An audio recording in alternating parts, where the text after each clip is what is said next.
नमस्कार साथियों, सार्थक पहल बदलाव हमसे में पुनः आप लोगों का एक बार स्वागत है। और सार्थक पहल के माध्यम से आज हम लेके आए हैं सामान्य हिंदी के तहत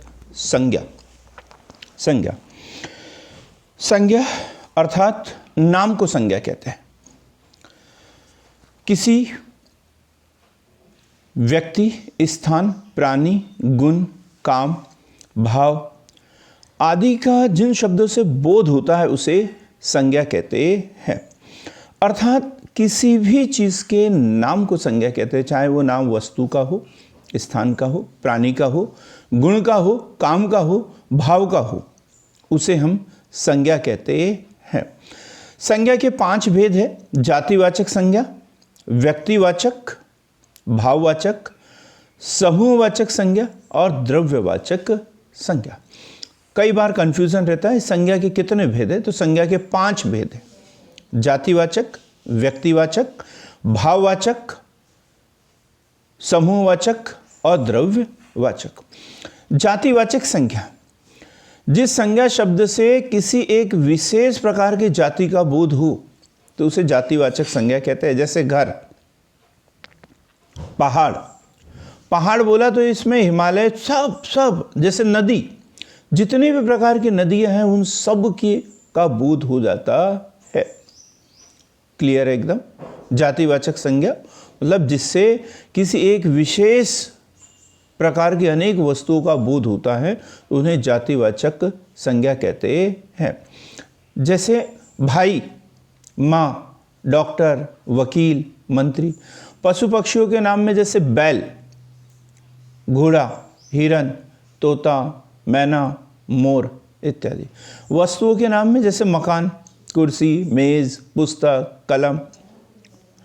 अब व्यक्तिवाचक संज्ञा, जिस संज्ञा शब्द से किसी एक ही वस्तु, व्यक्ति या स्थान का बोध होता है तो उसे व्यक्तिवाचक संज्ञा कहते हैं। जैसे राम की बात की तो सिर्फ राम, कृष्ण की बात की तो सिर्फ कृष्ण, महात्मा बुद्ध की बात की तो महात्मा बुद्ध, अकेले महात्मा बुद्ध की बात कर रहे हैं। हजरत मोहम्मद की बात करें तो हजरत मोहम्मद साहब अकेले की। ईसा मसीह की बात कर रहे हैं, ईसा मसीह की, ये व्यक्ति की। ऐसे ही हम व्यक्तियों के नाम आम, अमरूद, सेब, संतरा आदि ये बोले तो सिर्फ आम की बात कर रहे हैं तो आम की बात कर रहे हैं। ठीक, तो व्यक्तिवाचक संज्ञा, व्यक्तिवाचक संज्ञा जब एक ही व्यक्ति, वस्तु या स्थान का बोध कराते हैं तो व्यक्तिवाचक संज्ञा। जैसे दिल्ली बोल दिया तो शहर तो है लेकिन सिर्फ एक शहर की बात करें तो व्यक्तिवाचक संज्ञा हो गया। भाववाचक संज्ञा, जिस संज्ञा शब्द से किसी वस्तु के गुण, दशा या व्यापार का बोध होता है, भाववाचक संज्ञा।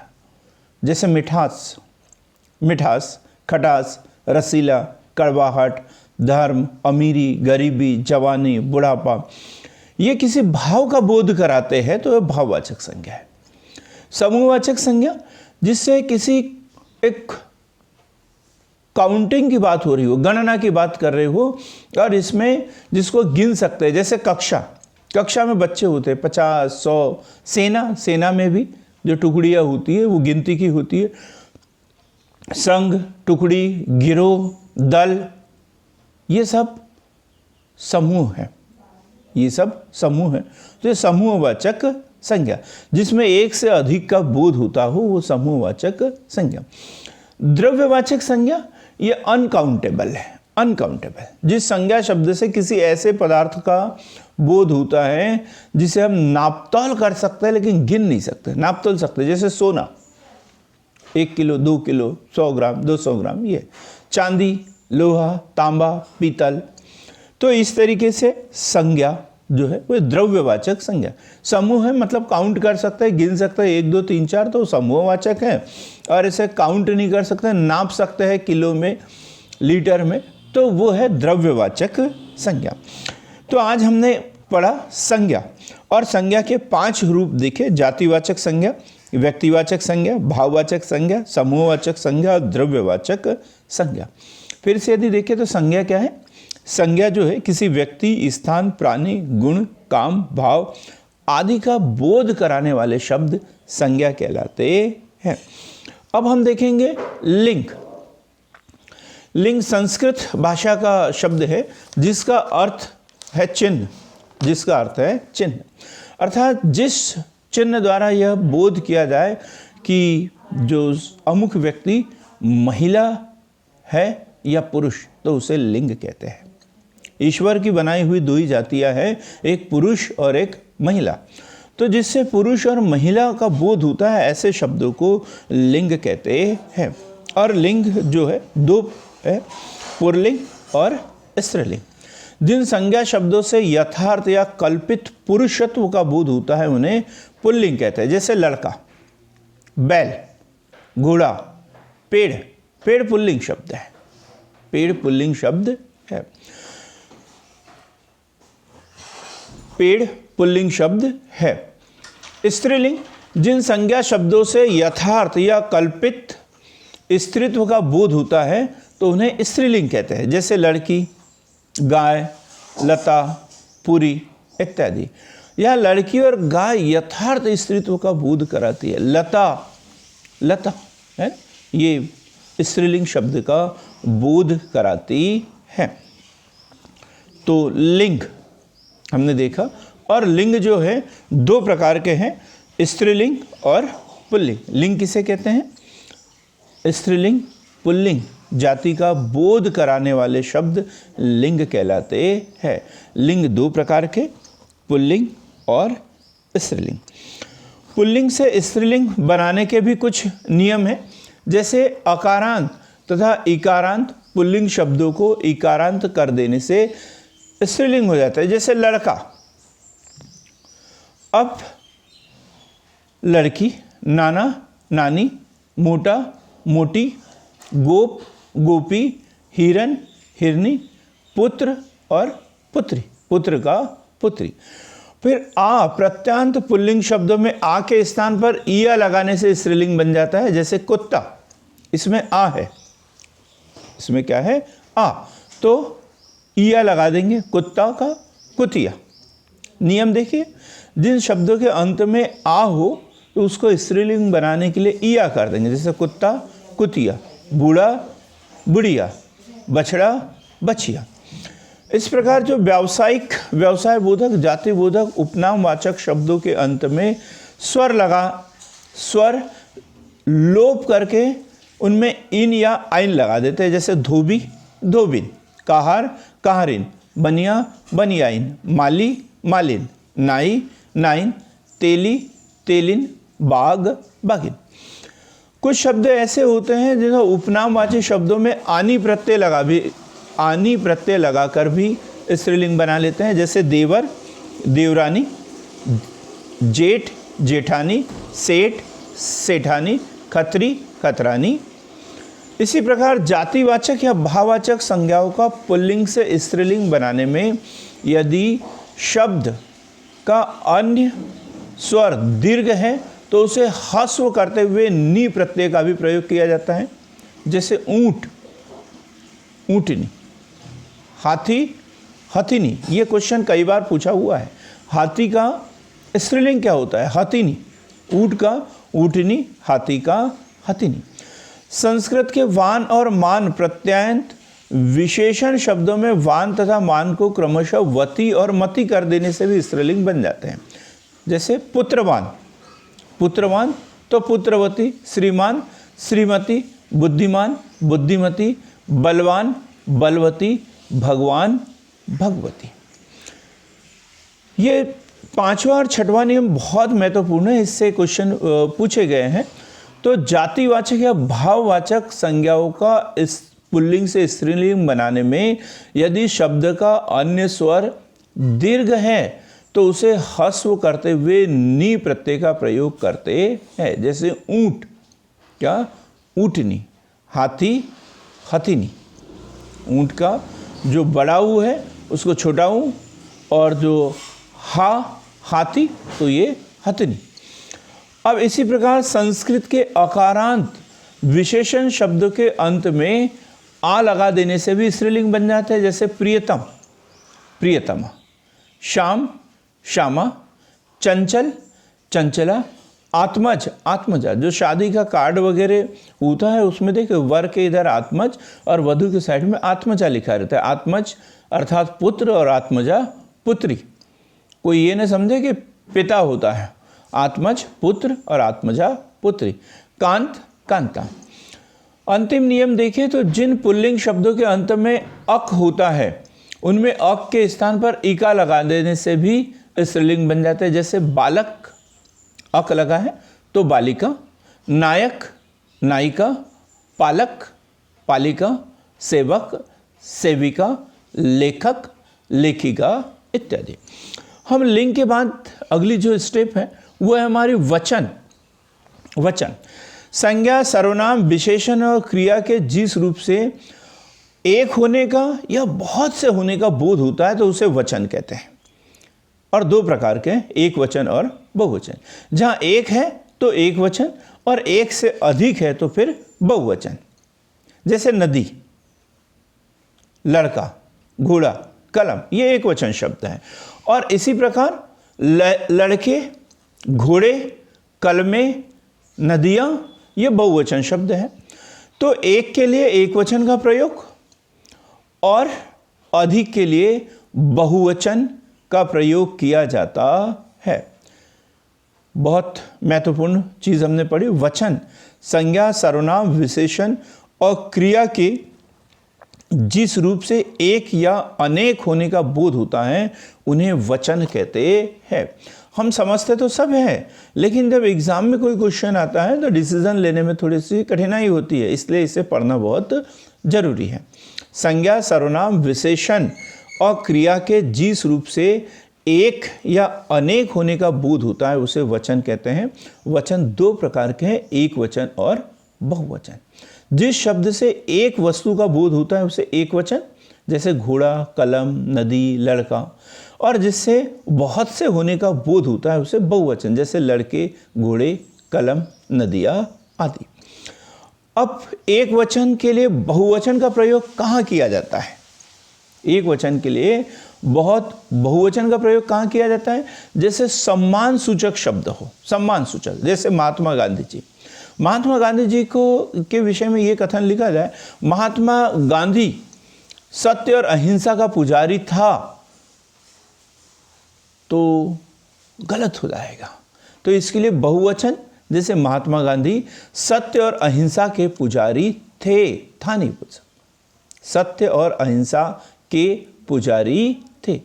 जैसे पिताजी बाजार जा रहा है, ये नहीं बोल सकते, जा रहा है, जबकि रहा एक वचन है, रहे बहुवचन है। फिर भी पिताजी एक सम्मान सूचक शब्द है, इसलिए हम क्या बोलेंगे? पिताजी बाजार जा रहे हैं। इसी प्रकार प्रधानाचार्य जी इस सभा की अध्यक्षता करेंगे। यहाँ एक वचन है, प्रधानाचार्य जी एक वचन है, लेकिन सम्मान सूचक शब्द है, इसलिए हम बोलेंगे प्रधानाचार्य जी इस सभा की अध्यक्षता करेंगे। चाहे तो हम ये बोलते हैं प्रधानाचार्य जी इस सभा की अध्यक्षता करेगा, क्योंकि वो एक वचन है तो गलत हो जाएगा। गुरुजी छात्रों को पढ़ा रहे हैं, जबकि अकेले हैं, बहुत से नहीं है, गुरुजी एक ही है, लेकिन फिर भी पढ़ा रहे हैं, सम्मान सूचक शब्द, गुरुजी छात्रों को पढ़ा रहे हैं। फिर अभिमान या अधिकार प्रकट करने के लिए भी बहुवचन के रूप में प्रयोग करते हैं। जैसे हम उससे बात नहीं करेंगे, जैसे मैं उससे बात नहीं करूँगा, इसकी जगह हम क्या बोलते हैं? हम उससे बात नहीं करेंगे। हम तुम्हें कक्षा से निकाल देंगे, मैं तुम्हें कक्षा से निकाल दूंगा, हम तुम्हें कक्षा से निकाल देंगे। कभी कभी कुछ शब्दों के बहुवचन रूप ही लोक व्यवहार में प्रयुक्त होते हैं। जैसे तू, बड़ा बेकार शब्द लगता है किसी को भी तू बोलना, किसी बच्चे को भी तू बोले तो हमें अच्छा नहीं लगता, तो हम क्या बोलते हैं? तुम, है ना। तो तू एक वचन है और तुम बहुवचन है, परंतु एक व्यक्ति के लिए भी प्रायः तुम शब्द का ही प्रयोग किया जाता है। अनेकता प्रकट करने के लिए कई संज्ञा शब्दों के साथ, जैसे लोग, गण, जन, वर्ण, वृंद, समूह, समुदाय, जाति, दल आदि शब्द का प्रयोग जोड़ देते हैं, तो उसका प्रयोग एक वचन में होता है। जैसे तुम लोग, प्रियजन, अध्यापक, वर्ग आदि।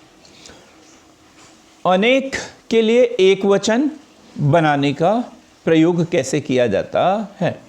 जिसे है तो अनेक, लेकिन फिर भी उसे एक वचन शब्द का प्रयोग करता है। जैसे 1 किलो आलू, आलू में तो 7-8 आलू हो सकते हैं, लेकिन फिर भी हम उसे 1 किलो आलू बोलते हैं। मुंबई का केला, 1 लाख रुपया इत्यादि। अब बहुवचन बनाने के नियम, बहुवचन कैसे बनाते हैं? तो पुल्लिंग संज्ञा अकारांत को इकारांत कर देने से बहुवचन बनता है। क्या? पुल्लिंग संज्ञा के अकारांत, अकारांत मतलब जिसके अंत में आ आता हो, आ आता हो तो वो अकारांत, और अंत में ई आता हो तो उसे इकारांत कहते हैं। और पुल्लिंग शब्द है और अकारांत है तो उसे इकारांत कह देते हैं। जैसे लड़का लड़के, घोड़ा घोड़े, लड़का एक, लड़के बहुत सारे, घोड़ा घोड़े, कपड़ा कपड़े, बच्चा बच्चे। क्लियर है एकदम? इसी प्रकार हम अगला नियम देखते हैं। तो अकारांत स्त्रीलिंग एक वचन शब्द संज्ञा के बाद ए लगाने से, अकारांत मतलब जिसमें स्त्रीलिंग शब्द है, जैसे कथा अकारांत है लेकिन आ रहा है आकर में, इसमें ए लगा देते हैं। जैसे कथा का कथाएं, लता लताएं, कामना कामनाएं, वार्ता वार्ताएं, अध्यापिका अध्यापिकाएं। अकारांत स्त्रीलिंग शब्दों का बहुवचन संज्ञा के अंतिम आ को ए कर देने से बहुवचन बनता है। जैसे अकारांत है, जैसे बात, यह अकारांत शब्द है। ठीक, छोटा आ हो तो अकारांत, बड़ा आ यदि आखिरी में आ रहा है तो आकारांत। अब अकारांत, ठीक, और इसके बाद में यदि ए कर दे, अ को ए कर दे तो भी बहुवचन होता है। जैसे बात स्त्रीलिंग शब्द है और अकारांत है, बातें, बहन बहने, रात रातें, सड़क सड़कें।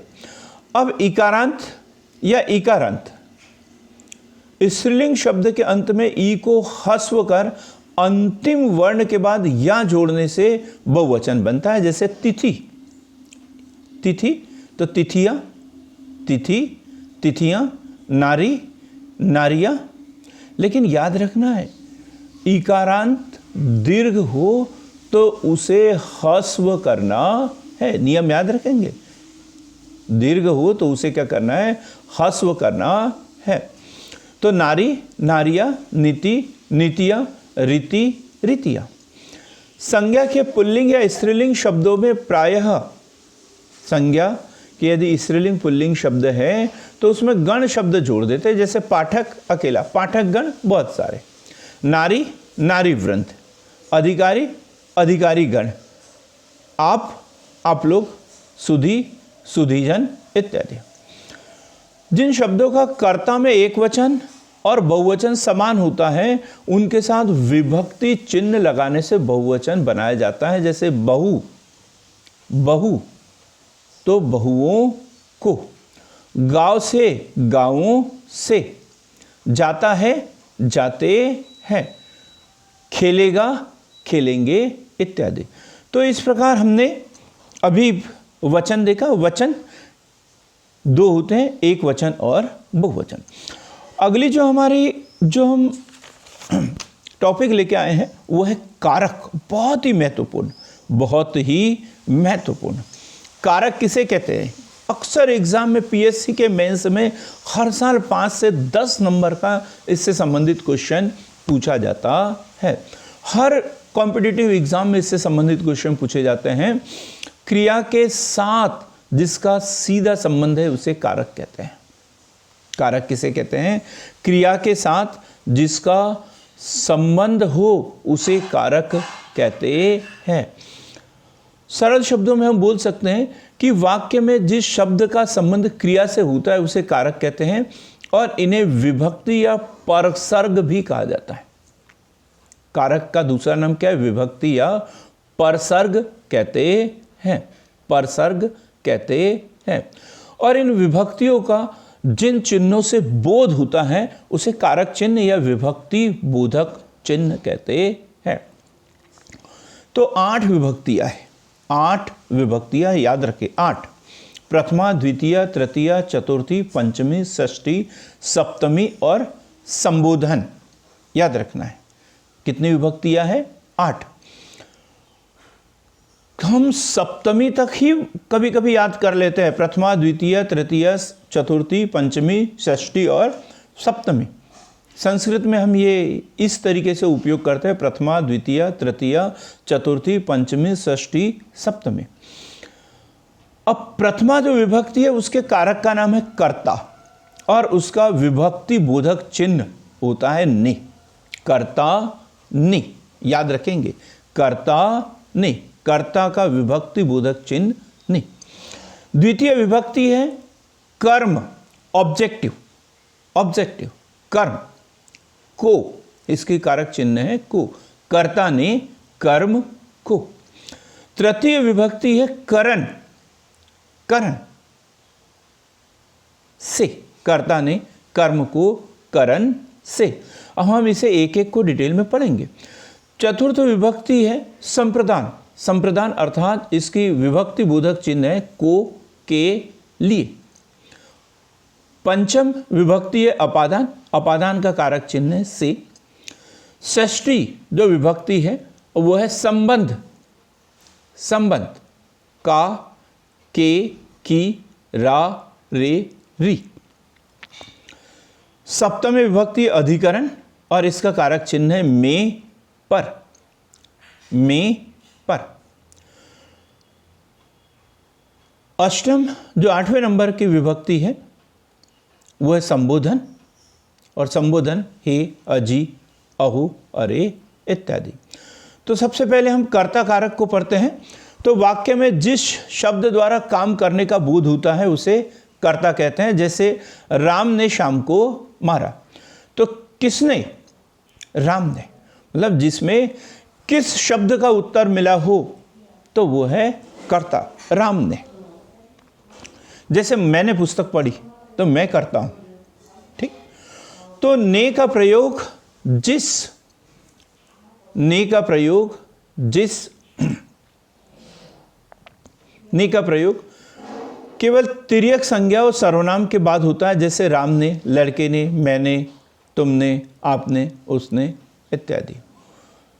तो कर्ता जब अकर्मक क्रियाएं सकर्मक बनकर प्रयुक्त होती है तब ने का प्रयोग किया जाता है। जैसे उसने अच्छा गाया, उसने अच्छा गाया। तो किसने? उसने। तो कर्ता कौन है? वह। आपने अच्छा किया, किसने अच्छा किया? आपने। तो यहां पर कर्ता कौन है? आप। कर्ता कौन है? आप। इसी प्रकार कर्म कारक, कर्म कारक जिस पर काम हो रहा है, वाक्य में क्रिया का प्रभाव या फल जिस शब्द पर पड़ रहा है, कार्य करने का प्रभाव जिस पर पड़ रहा है उसे कर्म कहते हैं। जैसे राम ने श्याम को मारा, राम ने श्याम को मारा। तो राम कर्ता है और श्याम जो है वो कर्म है, श्याम जो है वो कर्म है। जैसे अगला उदाहरण देखें तो श्याम ने गीता को पत्र लिखा, तो श्याम कर्ता है और किसको पत्र लिखा उसने? गीता को। तो जो गीता है वो कर्म है, जो गीता है वो कर्म है। तो कर्म कारक के बाद में को का प्रयोग किया जाता है। तो कर्म की विभक्ति क्या है? को। कर्ता ने कर्म को। इसके बाद हम देखते हैं कारण, करण मतलब करण का अर्थ है साधन, साधन। संज्ञा का वह रूप जिससे किसी क्रिया के साधन का बोध हो। जैसे शिकारी ने शेर को बंदूक से मारा, तो शिकारी ने ये करता है, शेर जो है वो कर्म है, लेकिन सॉरी शेर जो, हाँ शेर कर्म और बंदूक जो है वो करण, जिस हथियार का उपयोग किया है वो। जैसे मैंने पेन से पत्र लिखा, मैंने पेन से पत्र लिखा, कैसे लिखा? पेन से। तो पेन जो है वो करण कारक है, करण। अब है संप्रदान, जिसके लिए कुछ किया जाए या जिसको कुछ दिया जाए उसका बोध कराने वाले शब्द को संप्रदान कारक कहते हैं। जैसे उसने विद्यार्थी को पुस्तक दी। जहां से का उत्तर मिले तो वो करण, और जहां को का उत्तर मिले वहां संप्रदान। उसने विद्यार्थी को पुस्तक दी। किसको पुस्तक दी? विद्यार्थी को। क्लियर हो गया? यहां पे कर्म और संप्रदान कारक के विभक्ति चिन्ह दोनों को है, परंतु दोनों के अर्थ में अंतर है। संप्रदान का को के लिए अव्यय के स्थान पर उसके अर्थ में प्रयुक्त होता है, जबकि कर्म के को का के लिए अर्थ में कोई संबंध नहीं है। ठीक है, तो यहां अंतर भी स्पष्ट किया है। जैसे सुनील अनिल को मारता है और सुनील अनिल को रुपये देता है। सीधी बात एकदम। अब हम देखेंगे इसके बाद अपादान। 5वें नंबर की जो विभक्ति है वह है अपादान।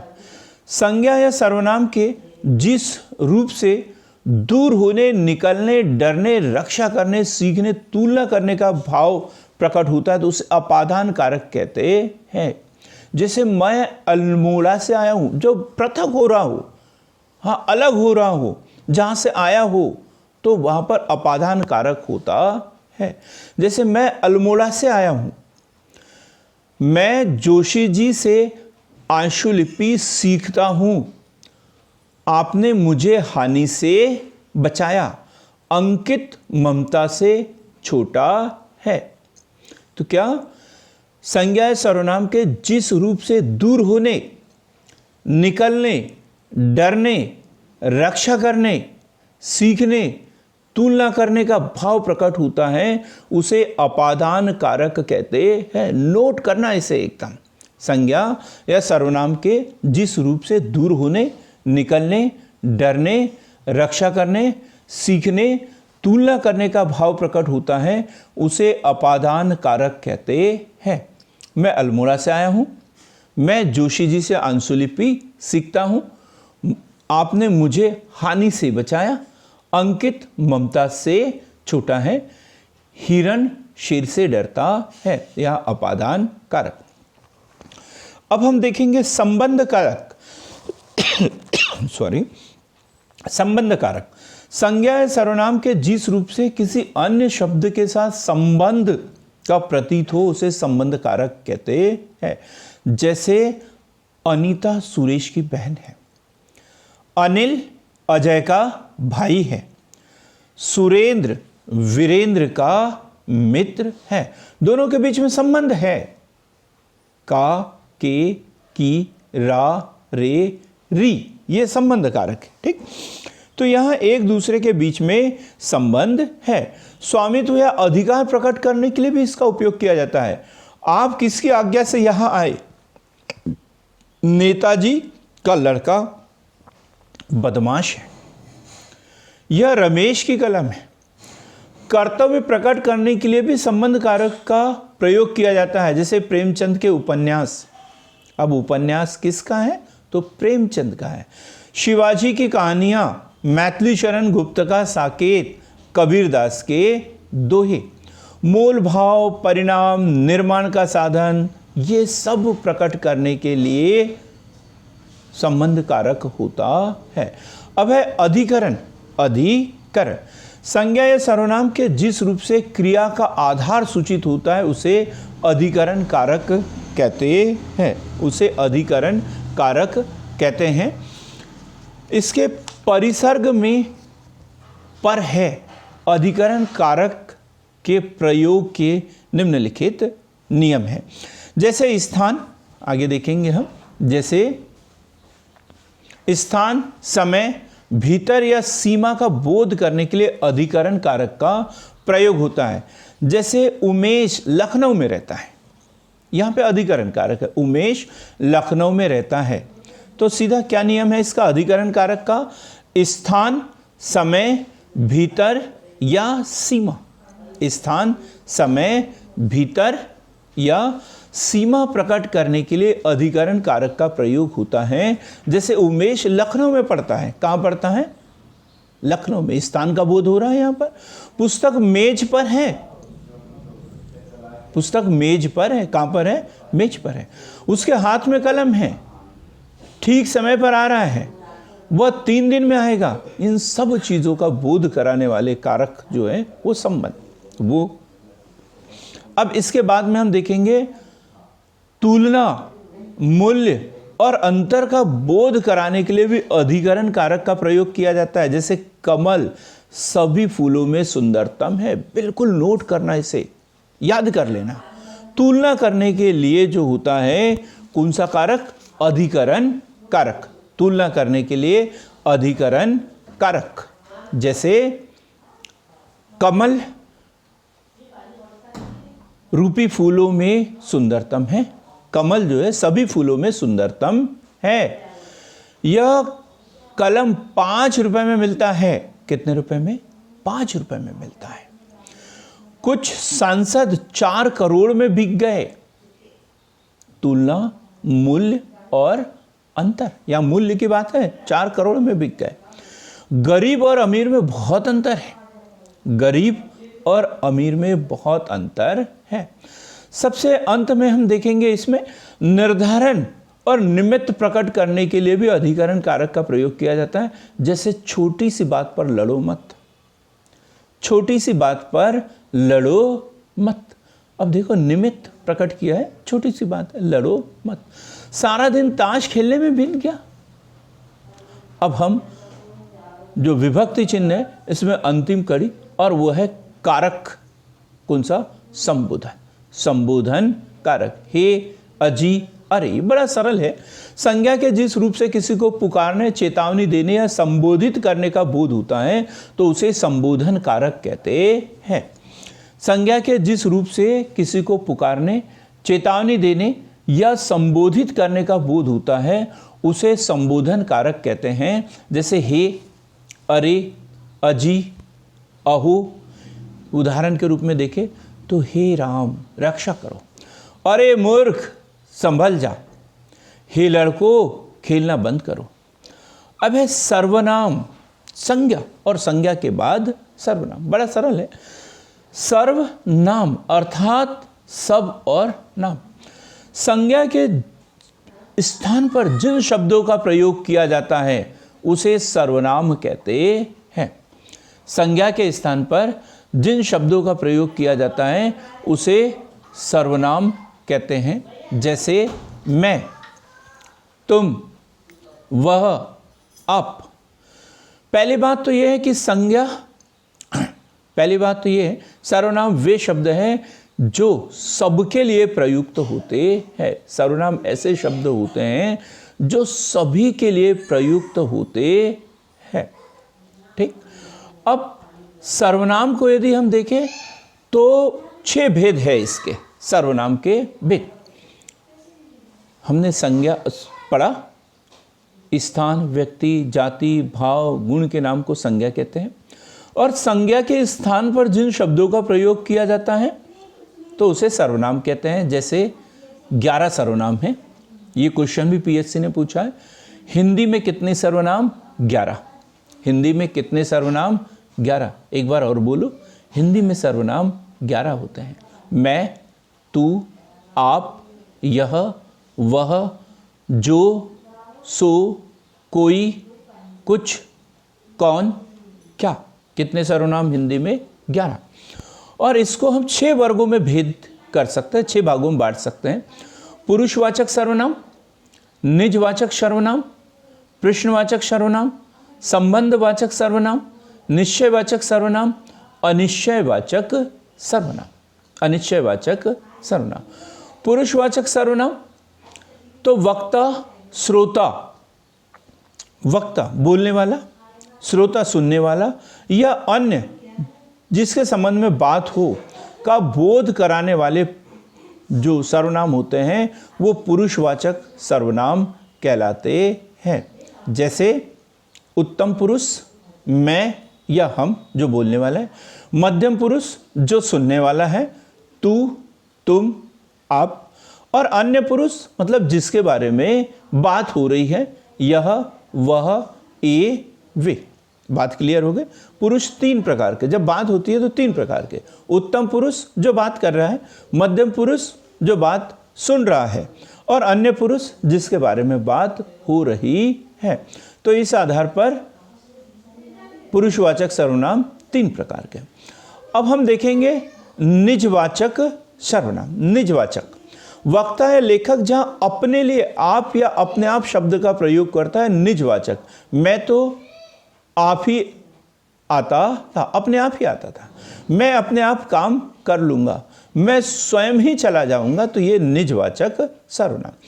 प्रश्नवाचक प्रश्न पूछने के लिए जिन सर्वनाम शब्दों का प्रयोग किया जाता है उन्हें प्रश्नवाचक सर्वनाम कहते हैं। जैसे कौन शोर कर रहा है, तुझे क्या हो गया है, तुम कहां रहते हो। इन वाक्यों में कौन, क्या और कहां प्रश्नवाचक सर्वनाम है। इसके बाद है संबंधवाचक सर्वनाम। संबंधवाचक सर्वनाम वाक्य में संज्ञा या सर्वनाम के साथ संबंध प्रदर्शित करने के लिए जिस सर्वनाम का प्रयोग किया जाता है उसे संबंधवाचक सर्वनाम कहते हैं। जैसे जिसकी लाठी उसकी भैंस, जिसकी लाठी उसकी भैंस। जो देता है सो लेता है, सो कहा गया है वही करो, ये संबंधवाचक सर्वनाम।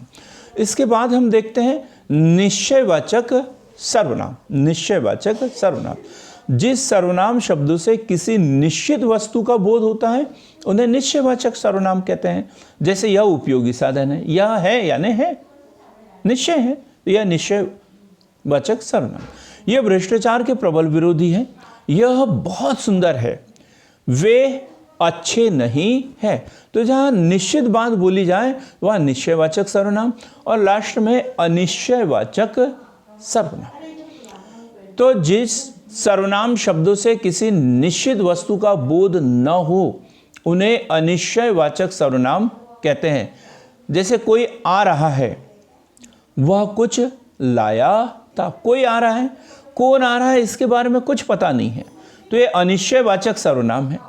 वह कुछ लाया था, तो ये अनिश्चयवाचक सर्वनाम है। इसके बाद में हम देखेंगे विशेषण। विशेषण जो शब्द संज्ञा या सर्वनाम की विशेषता बतलाते हैं उन्हें विशेषण कहते हैं। विशेषण जिसकी विशेषता बताता है उसे विशेष कहते हैं। 2 चीजें, विशेषण और विशेष। जो शब्द संज्ञा या सर्वनाम की विशेषता बतलाते हैं उन्हें विशेषण कहते हैं, और जिसकी विशेषता बताई गई है उसे विशेष कहते हैं। 4 प्रकार के विशेषण हैं: गुणवाचक विशेषण, परिणामवाचक विशेषण, संख्यावाचक विशेषण और सर्वनामिक विशेषण। तो सबसे पहले देखते हैं हम गुणवाचक विशेषण। तो जिन शब्दों द्वारा संज्ञा के गुण अथवा दोष का बोध होता है उसे गुणवाचक विशेषण कहते हैं।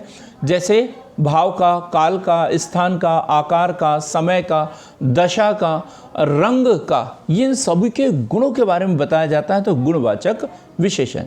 जैसे शूरवीर, कायर, बलवान, दयालु, निर्दयी, अच्छा, बुरा, अगला, पिछला, नया, पुराना, लाल, हरा, पीला, नीला, काला, ये रंग से संबंधित बोध करा रहे हैं तो इसे गुणवाचक विशेषण कहते हैं।